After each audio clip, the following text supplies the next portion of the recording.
Hello friends, நம்ம இன்றைக்கி வந்து கல்யாண வீட்டு ஸ்டைலில் உருளைக்கிழங்கு மசாலா தான் பண்ண போகிறோம். வாங்க எப்படி செய்யலான்னு பார்க்கலாம். ஸ்டவ் ஆன் பண்ணிவிட்டு கடாய் வச்சுக்கலாம். கடாய் வந்து சூடான பிறகு எண்ணெய் சேர்த்துக்கலாம்.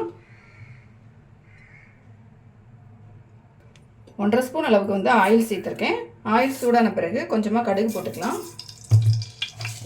ஒரு 1/2 டீஸ்பூன் அளவுக்கு சோம்பு சேர்த்துக்கலாம்.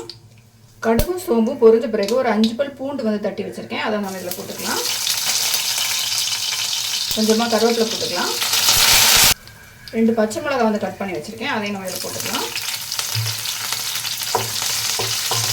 எல்லாத்தையுமே வந்து ஆயிலில் 1 நிமிஷம் நல்லா வதக்கிக்கலாம். ஆயிலில் வந்து 1 நிமிஷம் வதக்கின பிறகு ஒரு பெரிய வெங்காயம் வந்து பொடி பொடியாக கட் பண்ணி வச்சுருக்கேன். அதை வந்து நம்ம இதை கூட போட்டுக்கலாம். வெங்காயம் வந்து கண்ணாடி பதம் ஆகிற வரைக்கும் நம்ம வந்து நல்லா வதக்கிக்கலாம். பூண்டு வந்து தட்டி போட்டிருக்கேன். தட்டி சேர்க்கும்போது வாசனை வந்து ரொம்ப நல்லாயிருக்கும், டேஸ்ட்டும் நல்லாயிருக்கும். உங்களுக்கு வந்து தட்டி போடாண்டா அப்படின்னா நீங்கள் கூட அரைச்சி கூட இது கூட சேர்த்துக்கலாம். வெங்காயம் வந்து வதங்கிட்டோம். வெங்காயம் வந்து வதங்கிடுச்சு. இப்போ ஒரு தக்காளி வந்து பொடியாக கட் பண்ணி வச்சுருக்கேன். அதையும் நம்ம இது கூட சேர்த்துக்கலாம். தக்காளி போட்டு நல்லா மிக்ஸ் பண்ணிவிட்டு ஸ்டவ்வை வந்து நம்ம மீடியமான ஃப்ளேமில் வச்சுட்டு க்ளோஸ் பண்ணி வச்சிடலாம். இந்த தக்காளி வந்து நல்லா வேகட்டும். இப்போ ஓப்பன் பண்ணி பார்க்கலாம். தக்காளி பார்த்தீங்கன்னா வந்து ஓரளவுக்கு நல்லா குக் ஆகிடுச்சு. இப்போ நம்ம வந்து மசாலா பொடி எல்லாமே இதில் சேர்த்துக்கலாம். ஸ்டவ்வை வந்து நல்லா சிம்மில் வச்சுட்டு நம்ம மசாலா சேர்த்துக்கலாம். ஒரு 1/4 டீஸ்பூன் அளவுக்கு மஞ்சள்தூள் போட்டுக்கலாம். 1 ஸ்பூன் அளவுக்கு மிளகாத்தூள் எடுத்துருக்கேன். இதையும் நம்ம இது கூட போட்டுக்கலாம். நான் வந்து இன்றைக்கி காஷ்மீரி மிளகாத்தூள் தான் போடுறேன். நம்ம இதில் வந்து பச்சை மிளகாவும் சேர்த்துருக்கோம். தனி மிளகாத்தூள் சேர்க்குறதா இருந்தால் காரத்துக்கு தக்கன சேர்த்துக்கோங்க.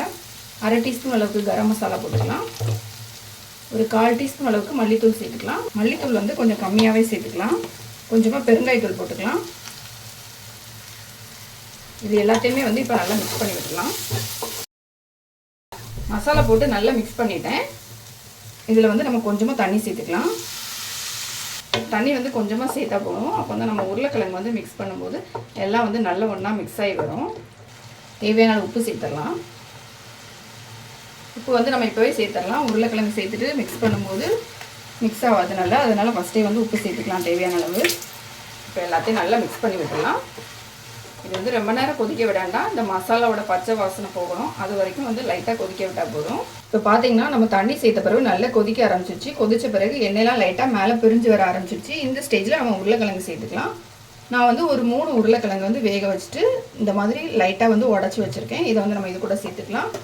இந்த மாதிரி தண்ணி கொஞ்சம் லைட்டாக இருக்கணும். அப்போ தான் நமக்கு வந்து மிக்ஸ் பண்ணும்போது இந்த மசாலா எல்லாமே வந்து நல்லா உருளைக்கிழங்குல இறங்கும். அதனால் ரொம்ப ட்ரையாக விடாமல் கொஞ்சம் தண்ணியாக இருக்கும்போது இதை சேர்த்துக்கோங்க. கொஞ்சமாக மல்லி இலையும் சேர்த்துக்கலாம். இப்போ எல்லாத்தையும் நல்லா மிக்ஸ் பண்ணி விட்டுடலாம். உருளைக்கிழங்கு வந்து கொஞ்சம் நல்லா வேக வச்சுக்கோங்க. அப்போ தான் வந்து நல்லாயிருக்கும் சாப்பிட்றதுக்கு. கொஞ்சம் எல்லாத்தையும் வந்து நல்லா மிக்ஸ் பண்ணியாச்சு. இந்த உருளைக்கிழங்கு வந்து இந்த மசாலா வந்து எல்லாமே இறங்கணும். அதனால் ஸ்டவ்வை வந்து நல்லா சிம்மில் வச்சுட்டு ஒரு 2 நிமிஷம் நம்ம க்ளோஸ் பண்ணி வச்சிடலாம். நம்ம க்ளோஸ் பண்ணி வச்சு ஒரு 2 நிமிஷம் இருக்கும். இப்போ ஓப்பன் பண்ணி பார்த்துக்கலாம். நம்மளோட டேஸ்டியான உருளைக்கிழங்கு மசாலா வந்து ரெடி ஆயிடுச்சு.